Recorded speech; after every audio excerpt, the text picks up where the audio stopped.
શું પસંદ કરશે તો કે 52 પત્તામાંથી 2 પત્તા રાણી અથવા 2 પત્તા રાજાના, જેને કહેવાય કે કેટલી રીતે પસંદ કરી શકાય છે. આપણને કોઈ 52 પત્તામાં શું પસંદ કરશે? 2 પત્તા રાજા અથવા તો 2 પત્તા રાણી. હવે આપણે પત્તાની અંદર ખબર છે, પત્તાની અંદર ટોટલ રાજા કેટલા હોય? પત્તાની અંદર રાજા કેટલા છે? તો રાજા હોય 4. 4 રાજા હોય, કાળીનો, ફળીનો, ચોકરનો અને લાલનો. અને પત્તાની અંદર ટોટલ રાણી કેટલી હશે? એ પણ 4 છે. ભાઈ 4 આવે. તમને બધાને પત્તાની ખબર છે કે પત્તાની અંદર 4 રાજા હોય અને રાણી કેટલી હોય? 4. આ તો આગળ આપણે અભ્યાસ કરી ગયા કે કાળીના પત્તા કેટલા હોય? 13. ફળીના પત્તા કેટલા હોય? 13. ચોકટના પત્તા કેટલા હોય? 13. અને લાલના પત્તા કેટલા હોય? 13. પત્તાની અંદર રાજા કેટલા હોય? 4. રાણી કેટલી હોય? 4. ગુલાબ કેટલા હોય? 4. આ ત્રણેય કેટલા થાય? 12 પત્તા ચેહરા.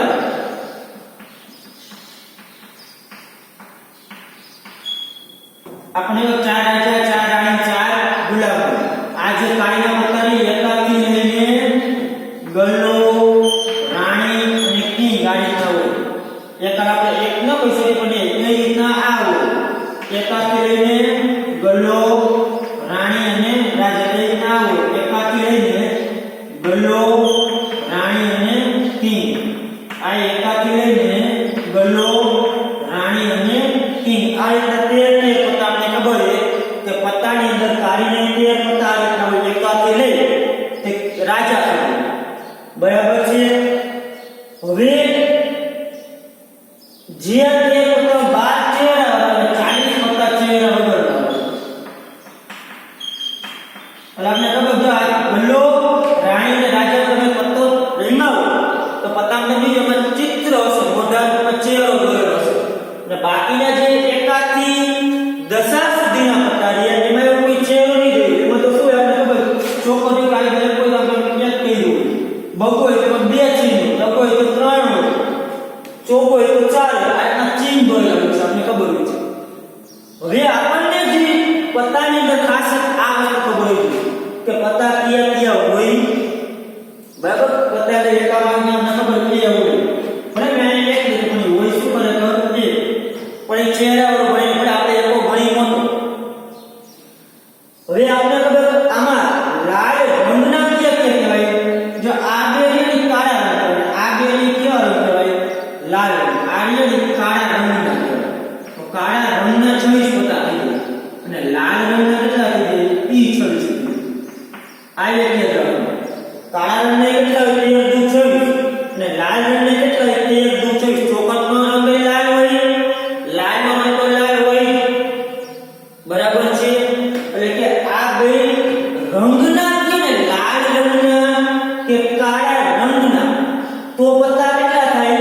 26. પણ એટલે કાળીના કેટલા હોય? તો કાળીના 13 હોય, ફળીના 13 હોય, ચોકટના 13 હોય, લાલના 13. પત્તામાં રાજા કેટલા હોય? 4 હોય, રાણી કેટલી હોય? 4 હોય, ગુલાબ કેટલી હોય? 4 હોય. પછી એકાઈ 4 હોય, બગાઈ 4 હોય, બધી 4. આપણે તો બધી એક એક કરી. બરાબર છે. હવે ચહેરા વગર તો 12, ચહેરા વગર કે તો 40 પત્તા. આ તમારે ખાસ યાદ રાખવું પડશે. બરાબર છે. એટલે અહીંયા આપણને પ્રશ્ન શું પૂછ્યો એ જો તો કે આપણને શું પૂછ્યું છે તો કે આ જે પસંદગી કરી એમાંથી આપણે કીધું છે કે 52 પત્તામાંથી 2 પત્તા રાણી અથવા 2 પત્તા રાજાના પસંદ કર્યા. આપણે શું કીધું છે કે 52 પત્તામાંથી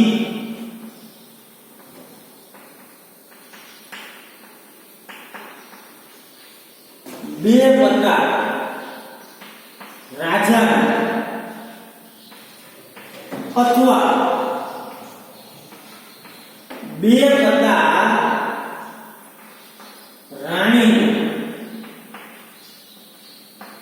પસંદ કરવાના પ્રકાર.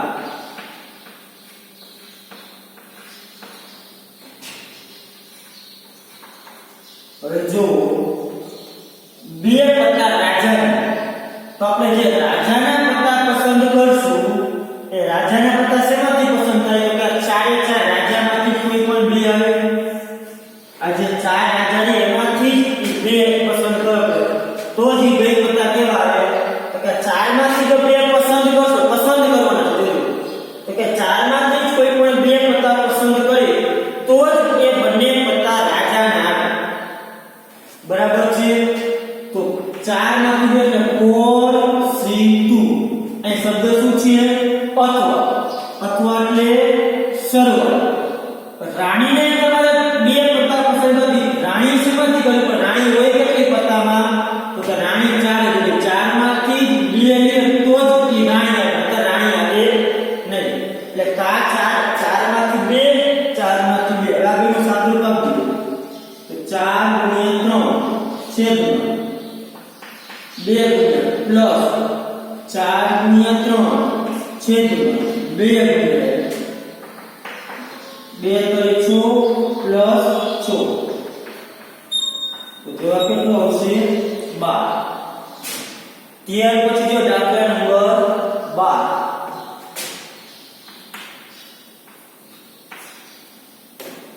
હવે જો એમાં જવાબ શું લખ્યો છે? બરાબર રીતે ચીપેલા 52 પત્તામાંથી 3 પત્તા એક જ રંગના કેટલી રીતે પસંદ કરી શકાય? બધા પેલા વાત કરી છે. શું પસંદ છે? 3 પત્તા, પણ કેવા? એક જ રંગના. હવે આપણને ખબર છે, જો આ પછી પૂછી નાખી તો જો આપણે પત્તા પસંદ છે 3, પણ એ ત્રણે 3 પત્તા તમે જે પસંદ કરો એ ત્રણેય પત્તા એક જ રંગના હોવા જોઈએ. કેવા હોવા જોઈએ? એક જ રંગ. એટલે આપણને ખબર કે કાળા રંગના પત્તા કેટલા હશે? કાળા રંગના પત્તા તો એ કેટલા હોય? 26 પત્તા હોય. એ 26 પત્તા જે કાળા રંગના હશે એ 26 પત્તા આપણે ખબર 13 પત્તા કાળીના હોય અને 13 પત્તા હોય ખલીના. ટોટલ કાળા રંગના પત્તા કેટલા હોય? 26. પછી લાલ રંગના પત્તા કેટલા હોય? ઈ પણ 26 હોય. લાલ રંગના પત્તા ઈ કેટલા હોય? 26 હોય. કે 13 હોય ચોપટના અને 13 હોય લાલ. આપણને ખબર છે કે ભાઈ કાળા રંગના 26 હોય અને લાલ રંગના પત્તા કેટલા હશે? 26 હશે. એ 26 કઈ થાય તો 13 કાળા પત્તા 13 ખલી. ભાઈ રંગ કેવો હોય બેનો? કાળો. પણ એટલે રંગ ના કે હોય તો કાળી ના. આપણને એવું કહે કે આપણે શું એક જ રંગ ના હોય, પાછા એક કાળા રંગના હોવા જોઈએ અથવા તો લાલ રંગના હોવા જોઈએ. હવે આપણે પસંદ કરી આપણે બરાબર રીતે ચીપેલા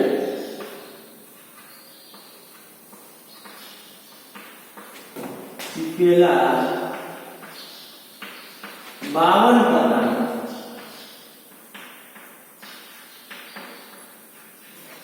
એક જ રંગ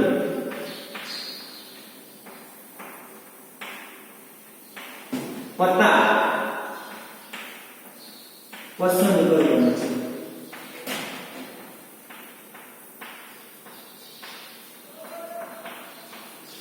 હવે એક જ રંગના પત્તા પસંદ કરી કેટલા પત્તા પસંદ કરવા છે?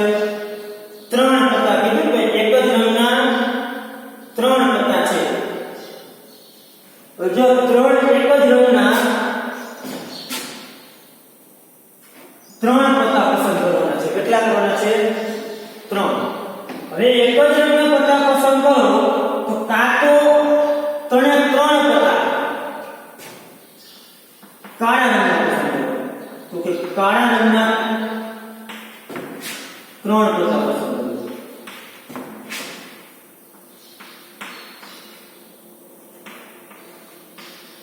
અથવા ત્રણેય પત્તા જેને કહેવાય કે લાલ રંગના, અથવા તો લાલ રંગના ત્રણ પત્તા પસંદ કરવાના કુલ પ્રકાર.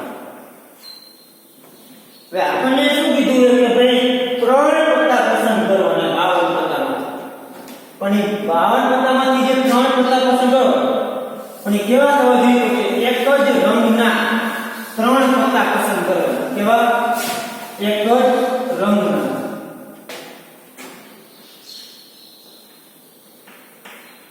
જો આ શબ્દ પાસે કે તમે જે ત્રણ પત્તા પસંદ કરી એક જ રંગના હોવા જોઈએ.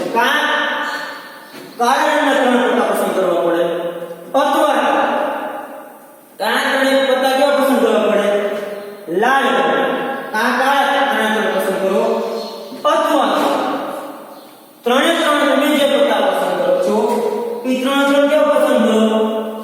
લાલ લાલ કાળા રંગના કરો અથવા તો લાલ રંગ.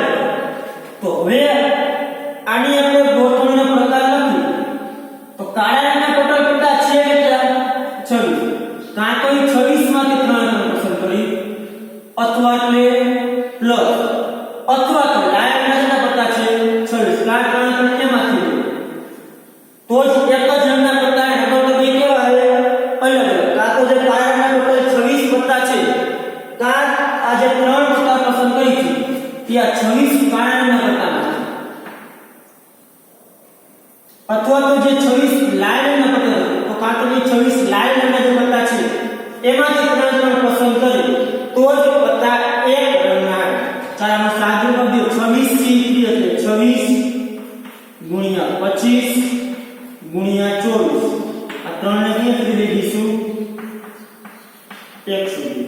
પ્લસ ના પ્લસ લઈ જાઓ 26 25 24 છેદમાં 3 2 અને 1. ચાલો 3 2 6 ચોકા 24 25 ચોકા 100 100 એટલે 2600 પ્લસ 2600 બે જી કેટલા આવશે? 2600. જવાબ કેટલો આવશે? 5200. આપણે 5200 રીતે એક જ રંગના ત્રણ પત્તા જેને કહેવાય પસંદ કરી શકીએ છીએ. બરાબર છે? જો ખાસ આ જે પત્તાના દાખલા છે મેં હમણાં જે લખ્યું હતું એ ખાસ એ પત્તાનું તમને કોષ્ટક કે બધું તમને ખબર હોવી જોઈએ કે પત્તામાં કયા કયા પત્તા કેટલા રંગના કેવા કેવા પ્રકારના હોય, રાજા કેટલા હોય. આપણે જો જોકર ને ગણવાનું છે નહીં, એ કાઢી નાખવાના. ટોટલ પત્તા હોય કેટલા? 52.